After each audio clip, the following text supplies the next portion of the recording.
Bonjour Benjamin Blanchard, Bonjour Adèle Rosner. merci d'être avec nous encore ce matin pour cette chronique donc en partenariat avec SOS Chrétien d'Orient puisque vous en êtes le directeur général. Alors aujourd'hui vous nous parlez de la Syrie puisqu'après les massacres contre la population alaouite il y a 2 mois, eh bien, des affrontements ont eu lieu la semaine dernière dans les zones druzes. Oui, les semaines se suivent et se ressemblent en Syrie, hélas. La semaine dernière, on a vu sur les réseaux sociaux la diffusion d'une vidéo insultant le prophète Mahomet, qui aurait été diffusée par des Druzes. Évidemment, il s'agissait d'un faux, d'un montage, mais ça a provoqué une réaction immédiate de groupes armés proches du nouveau régime syrien, qui sont entrés dans la banlieue druze de Jaramana. Donc, c'est une grosse ville au sud-est de Damas, qui touche Damas, et qui ont commis immédiatement des massacres avec plus de 8 morts dans la nuit du 28 au 29 avril. Immédiatement, il y a eu un accord signé entre le gouvernement syrien et les chers druzes, donc les chefs de cette communauté. Mais le lendemain, il y a eu de nouveaux affrontements, cette fois dans la ville de Sarnaya, qui est une autre banlieue, mais au sud-ouest de Damas.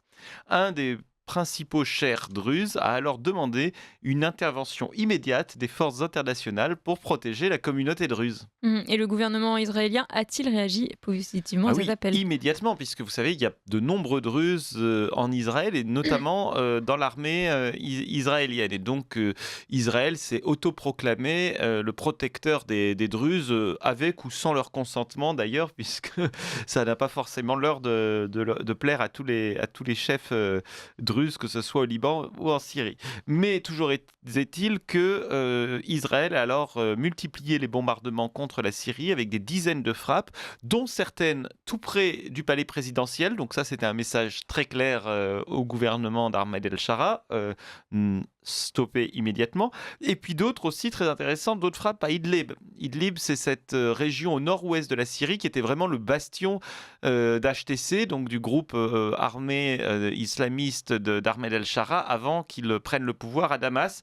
Donc pour bien montrer qu'il n'y avait pas de sanctuaire.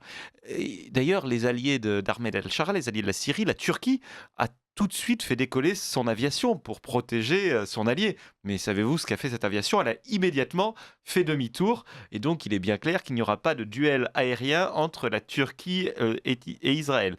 La Syrie est aujourd'hui en morceaux et Israël semble vouloir maintenir cet état de fait. Et ce qui est sûr, c'est qu'aucun des alliés de la Syrie ne viendra au secours d'Ahmed El-Shara.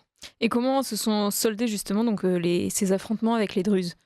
Alors, il y a eu un accord qui a été signé entre le gouvernement de Damas et les principaux chers druzes, donc les chefs de la communauté.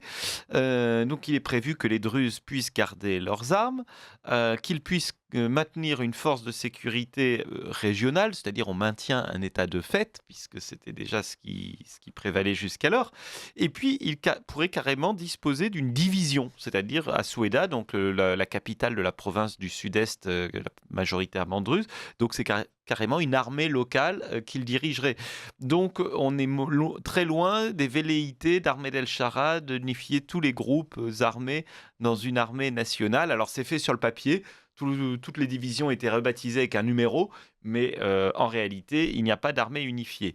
Et puis, il faut mentionner qu'il y a eu des procès expéditifs ensuite contre les responsables des différentes villes qui s'étaient soulevées, avec des exécutions sommaires, et notamment le maire de Cernaya qui a été exécuté à la toute fin du mois d'avril.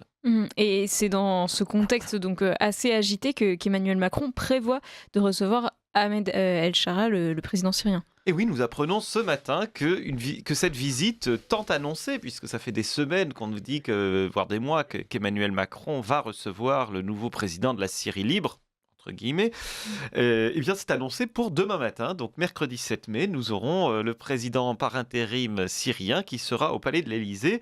Ça sera son premier déplacement en Europe, et puis je ne sais pas si ça sera une première pour le Palais de l'Élysée, mais en tout cas, il recevra un chef qui est toujours actuellement considéré comme terroriste, plus ancien chef d'une organisation qui est toujours classée comme terroriste, HTC, donc je vous rappelle, la successeur de la branche syrienne d'Al-Qaïda. Et puis peut-être qu'Emmanuel Macron pourra évoquer avec M. Al-Shara les nominations de ces derniers jours, que ce soit le chef du renseignement syrien, Hussein Al-Salama, qui est un fidèle d'entre les fidèles d'HTC, ou alors, encore plus étonnant, nouveau général de division, alors qui est carrément un brigand.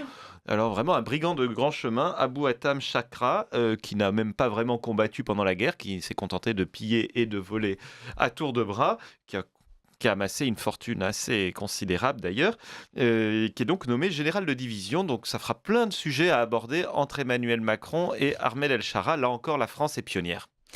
Et bon, on suivra cette rencontre des plus réjouissantes, Benjamin. Merci beaucoup. Et puis à la semaine prochaine.